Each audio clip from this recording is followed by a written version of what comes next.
So di depan aku ni ialah Puma Future 7 Ultimate in FGAG.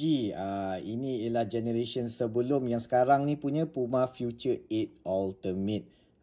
So Puma Future 8, Puma Future 7 yang ni bukan aku punya, tapi customer yang order waktu adik aku pergi ke Japan. Dan ni merupakan kasut Puma kedua aku dapat order lah. So what do you guys think? Cantik ke tak cantik? Mestilah cantik lah kan. So we talk about dia punya tech spec dia sikit lah. Okay, so Puma Future ni memang associated dengan knitting punya teknologi lah. Dia dah lama dah dia pakai knitting ni kan, nampak ni. Yang kain-kain ni kan. So dia fully knitted punya kasut. Dan dia ada signature teknologi dia power tape ni. Tapi power tape dia sekarang duduk dekat tengah.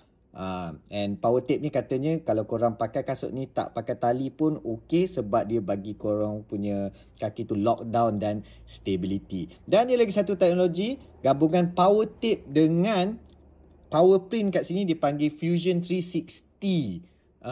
Fusion 360 skin tak silap aku kan. Untuk bagi korang keselesaan bila pakai kasut ni, rasa lockdown tu rasa selesa sebab dia fully knitted lah kan, and dia akan ikut shape kaki korang katanya lah.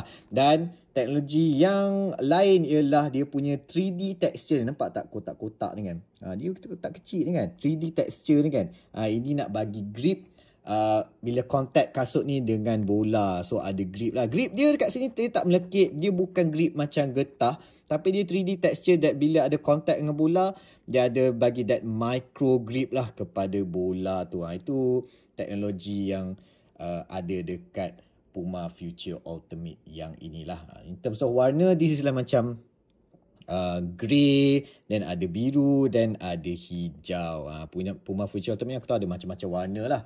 And then dekat tapak dia, tapak ni ialah tapak FG/AG.